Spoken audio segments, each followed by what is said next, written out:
Wir sind in der Drogenwelt von Marseille unterwegs.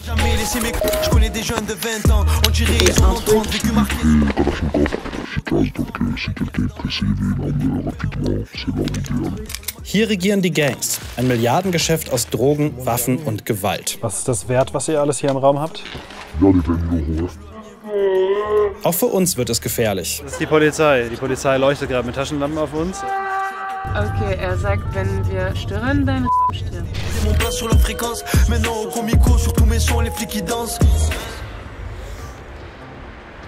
So, jetzt treffen wir uns mal endlich mit den Drogendealern. Mal schauen. Wir sollten, glaube ich, aufhören zu filmen gerade. Wir sind in den nördlichen Vierteln von Marseille. Wir arbeiten mit einem Journalisten zusammen, der uns den Kontakt zu den Dealern verschafft hat. Er will nicht gezeigt werden. An der Straße stehen Spotter.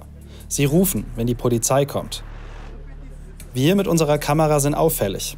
Und genau das kann für die Dealer zum Problem werden. Das ist schon irgendwie eine abgefahrene Stimmung hier. Der Boss der Gang sitzt im Knast und lenkt von dort seine Geschäfte. Er hat erlaubt, dass seine Dealer uns den Block zeigen. Ça c'est les tags du quartier, un peu comme partout. Dans chaque quartier, il y a des tags. Bon, si vous voyez que dans des quartiers, il n'y a pas de tag, tout ça, c'est que c'est abandonné. Was steht hier an der Wand? Was bedeutet das hier? Ça, c'est le menu, ça. Donc là, on a le shit, 10, 30, 50. Donc on peut vite se repérer après. Wenn es so offen da steht, weiß dann nicht auch die Polizei Bescheid, dass ihr hier verkauft? Bien sûr, elle est au courant, mais on essaie de faire en sorte que la police ne vienne pas nous déranger. Voilà, là-bas, il y a un guetteur, il y a quelqu'un qui surveille les entrées, il y a quelqu'un qui surveille ici l'entrée d'ici. Donc on peut vendre tranquillement, pour que après le vendeur il puisse s'échapper. Sans qu'il y a tout, c'est comme là, je pense que ça va monter. Là, là. Ça descend. Comme on peut le voir, il y a les policiers qui viennent de passer. Les guetteurs, ils ont donné l'alerte. Et le vendeur, il est parti tout simplement. Comme ils vont venir chercher, il n'y aura ni vendeur, ni personne. Wie alt seid ihr? Moi, j'ai 18 ans. Moi. Je viens de les avoir il y a quelques mois. Und seit wann machst du den Job schon? Ça fait quand même plus de 3-4 ans. Parce qu'on va dire que ça, on va dire que ça, c'est le principal et qu'il faut toujours se dire qu'il y a quelque chose à côté. Je ne vais pas faire ça toute ma vie. Jetzt gehen wir mal mit denen mit, sie zeigen uns das rein. Wir sollen jetzt kurz die Kamera ausmachen und dann machen wir sie drin wahrscheinlich wieder einmal gucken. Pardon. C'est ici que le vendeur il est d'habitude, on va dire. Le menu ici aussi affiché. Hier sind überall diese Markierungen. Hier auch wieder. Die Zeichnungen lotsen die Käufer zu den Drogen. 40 euros. 40 euros. 10. 10. Cela c'est le 10. 20. C'est ce que les gens prennent le plus souvent. Pour leur consommation personnelle. 10, 30, 50, des fois il y a des 20. Ils aiment quand c'est de la qualité surtout. Et ça c'est de la bonne qualité, tout simple. Après, il y a d'autres sortes de shit. Il y a du filtré. Allez, là environ 600. 600 euros. 3 heures écoulées. Wenn ihr sagt, in 3 Stunden kriegt ihr für 600 € verkauft, wie viel macht ihr am Tag? Exact, ou un peu plus, ça dépend.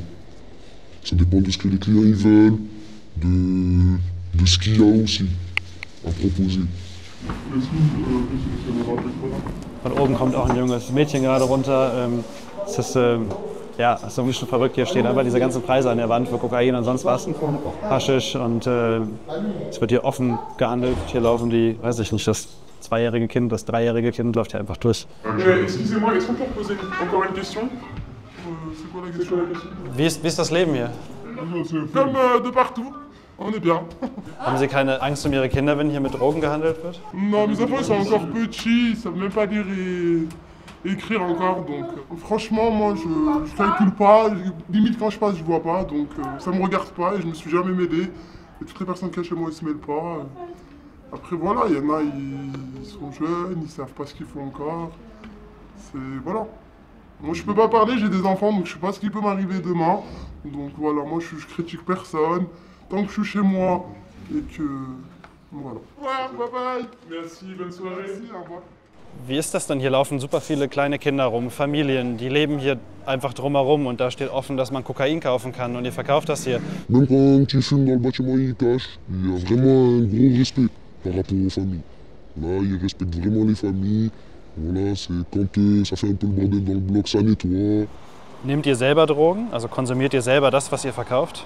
Moi, je prends juste Je prends juste du cannabis, simplement. Je prends pas de cocaïne ou quoi. Que du shit et de la bœuf. Warum kein Kokain? Parce que nous on touche pas à ça ici. C'est comme une règle on va dire. Nous on touche pas à ça.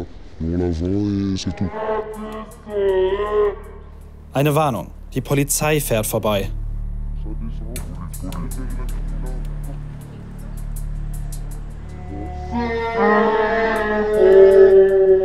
Dann scheint alles wieder okay zu sein. J'ai eu beaucoup de fois où j'ai évité la mort. Beaucoup de fois. Ça me fait plus peur. Voilà. Il y a une voiture qui est passée et de là, une rafale de Kalachnikov. Moi j'ai eu de la chance parce que j'ai vu quand même. Et dans le passé, il y a eu des gens qui sont morts. Ben, nous aussi on va y passer.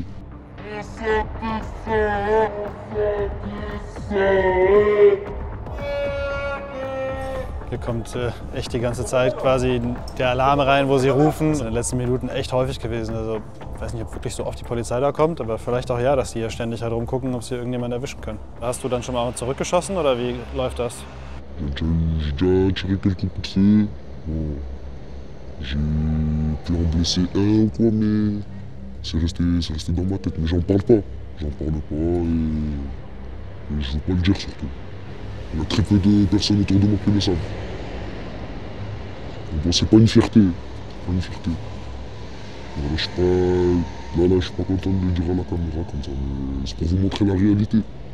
Il y a des gens qui peuvent faire des choses pour s'en sortir ou quoi. Kennst du jemanden, der hier getötet hat im Rahmen dieser Kriege? Je peux vous dire, vous êtes avec des personnes qui vivent autour de vous, oui. Einer von denen, die um uns herumstehen auch?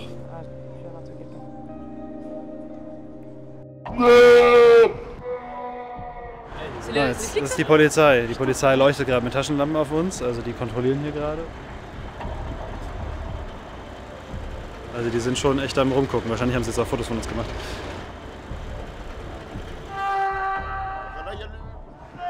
Jetzt haben wir SD-Karten gewechselt, damit natürlich hier niemand das Material bekommen kann, was wir hier gedreht haben, weil die geben uns das Vertrauen, dass sie mit uns sprechen. Wir wollen natürlich trotzdem unsere Quelle schützen.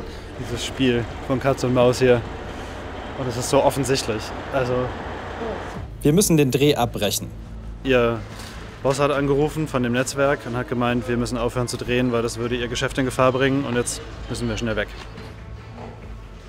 Okay, Moderation später. Moderation später. Geh jetzt rechts. Geh rechts. Aber erstmal jetzt weg. Okay. Okay, er sagt, wenn wir stören, dann stirbt. Okay, das wollen wir nicht. Unser Fixer hat das Ganze natürlich organisiert. Der kennt die alle irgendwoher. Und am Ende fällt das auf ihn zurück, wenn das Geschäft schlecht läuft. Und das zeigt auch nochmal, in was für einem heiklen Metier wir da immer unterwegs sind. Unser Kollege vor Ort hat noch weitere Kontakte. Wir fahren jetzt in das Lager von einem Drogendealer. Wir wissen nicht, was uns da erwartet oder wie viel das ist. Wir wissen nur, dass sie gesagt haben, sie gehen ein großes Risiko ein, uns damit hinzunehmen. Wir dürfen nicht zeigen, wie wir in das geheime Lager kommen.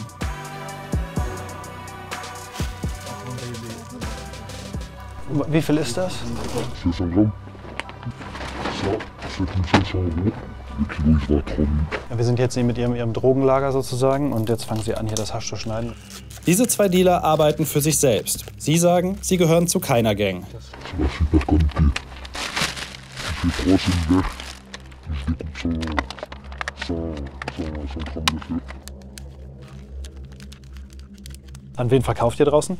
On vend sur WhatsApp, Snapchat, Telegram. Mit was liefert ihr aus? Tu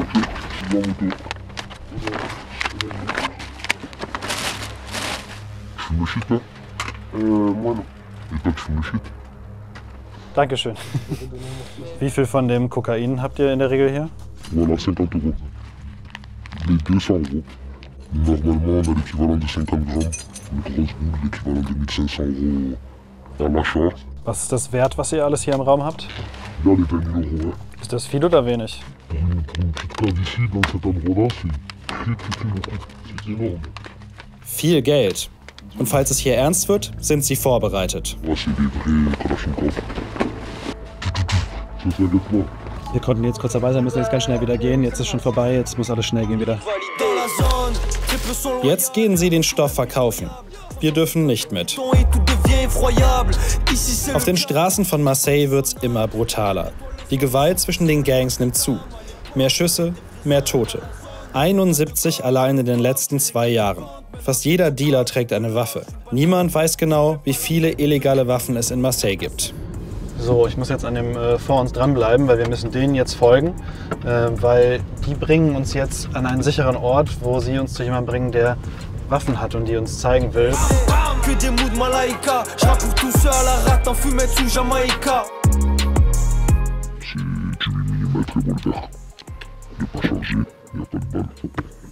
C'est peut-être le moins cher du marché.